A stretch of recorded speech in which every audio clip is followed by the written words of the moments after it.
नमस्कार सर्वांना, मी पूजा मराठी रेसिपीमध्ये पुन्हा एकदा सर्वांचे मनापासून खूप खूप स्वागत आहे। आज मी तुम्हाला बाहेर हॉटेलमध्ये व धाब्यावर मिळते तशी पनीर चिल्ली घरच्या घरी कशी बनवायची ती अगदी सोप्या पद्धतीने बनवून दाखवणार आहे। त्यासाठी तुम्ही संपूर्ण व्हिडिओ पहा। पनीर चिल्ली बनवण्यासाठी इथे आपण साहित्य काय काय घेतलेले आहे ते सर्वात अगोदर पाहून घेऊया। तर त्यासाठी मी इथे 200 ग्रॅम पनीर घेतलेले आहे। पनीरचे आपल्याला ह्या पद्धतीचे मोठे असे तुकडे करून घ्यायचे आहेत।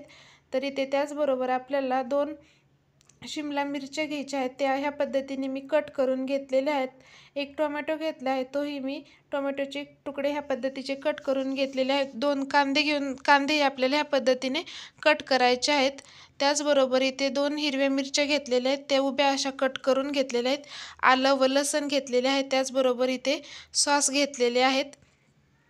तर ह्या पद्धतीचे आपल्याला सॉस घ्यायचे आहेत। तर सर्व साहित्य आपले इथे पनीर चिल्ली बनवण्यासाठी मी घेतलेले आहे। त्याचबरोबर पोहे खाण्याच्या चमच्याने 2 चमचे मी इथे कॉर्नफ्लॉवर पावडर घेतलेली आहे। सर्वात अगोदर आपल्याला कॉर्नफ्लॉवर पावडरमध्ये 2 ते 3 चमचे आपल्याला पाणी घालून घ्यायचे आहे व कॉर्नफ्लॉवर पावडर आपल्याला छान अशी पातळ फेटून घ्यायची आहे।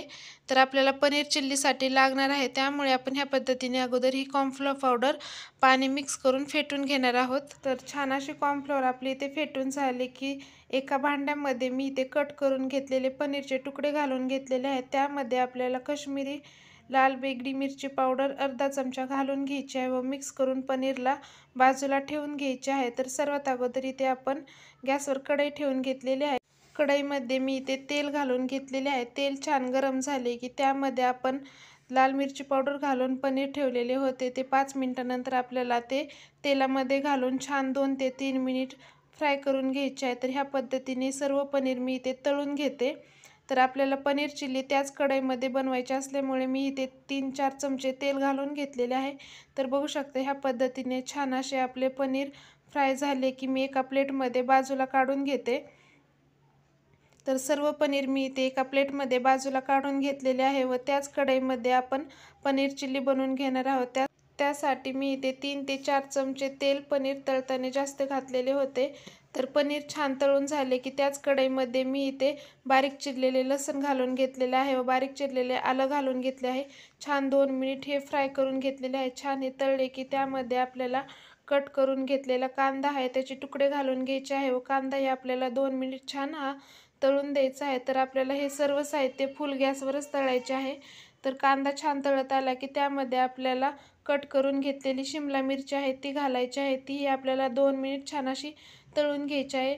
टोमॅटो हे कट करून घेतलेले घालून घेतलेले आहेत। हे सर्व साहित्य आपल्याला परतून घ्यायचे आहे। तर ह्या पद्धतीने सर्व भाज्या आपले इथे 2 ते 3 मिनिट छान परतून झाल्या की आपल्याला त्यामध्ये सॉस घालून घ्यायचे आहे। तर सर्वात अगोदर मी इथे 2 मोठे चमचे रेड चिली सॉस घालून घेते। त्याचबरोबर आपल्याला त्यामध्ये 1 चमचा सोया सॉस घालून घ्यायचा आहे। सोया सॉस हा आंबट असल्यामुळे आपल्याला त्याचे प्रमाण थोडे कमी वापरायचे आहे। तर 1 चमचा सोया सॉस घातलेला आहे। त्याचबरोबर 2 मोठे चमचे मी इथे टोमॅटो केचप घालून घेणार आहे। तर टोमॅटो केचप आपल्याला इथे 2 ते 3 चमचे घालायचे आहे। तर ह्या पद्धतीने मी इथे 3 चमचे टोमॅटो केचप घालून घेतलेले आहे। तर हे सर्व सॉस आपले इथे भाज्यांमध्ये घालून झाले की आपल्याला हे व्यवस्थित असे मिक्स करून घ्यायचे आहे व फुल गॅसवर आपल्याला आणखी भाज्या ह्या 2 मिनिट छान शिजून द्यायच्या आहेत। तर आपल्याला इथे फुल गॅस केल्यानंतर सतत ह्या भाज्या हलवून घ्यायच्या आहेत। बघू शकता अगदी मस्त छान इथे सर्व भाज्या आपल्या शिजलेल्या आहेत व सॉसही आपले छान इथे भाज्यांमध्ये मिक्स झालेले आहे।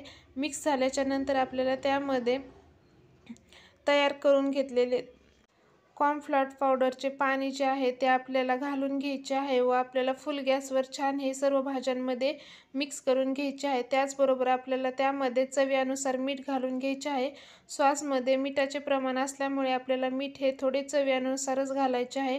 आपण ह्यामध्ये भाज्यांचा वापर केल्यामुळे आपल्याला थोडे मीठ जास्त लागेल। तर बघू शकता ह्या पद्धतीने सर्व साहित्य मी इथे घालून घेतलेले आहे। तर सर्व साहित्य आपले इथे कढईमध्ये घालून झाले की तळून घेतलेले पनीर आहे तेही आपल्याला घालायचे आहे व व्यवस्थित असे आपल्याला ह्या सर्व मसाल्यांमध्ये सॉसमध्ये आपल्याला मिक्स करून घ्यायचे आहे। तर ह्या पद्धतीने सर्व पनीर मी इथे मिक्स करून घेतलेले आहे। मिक्स करून झाले की आपल्याला आणखी 2 मिनिट छान हे फुल गॅसवर परतायचे आहे व गॅस बंद करून घेतलेले आहे।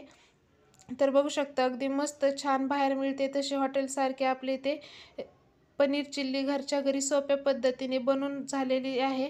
तर अगदी सोपी रेसिपी आहे व चवीलाही खूप छान लागते। तुम्ही ह्या पद्धतीची पनीर चिल्ली एकदा घरच्या घरी नक्की बनवा, चवीला खूप छान लागते। अगदी मस्त छान अशी पनीर चिल्ली मी तुम्हाला आज बनवून दाखवलेली आहे। तर तुम्हाला आजची रेसिपी कशी वाटली ती मला नक्कीच कमेंट करून सांगा। त्याचबरोबर व्हिडिओ आवडल्यास व्हिडिओला लाईक करा आणि आपल्या चॅनलला सबस्क्राईब केले नसेल तर सबस्क्राईब करून घ्या।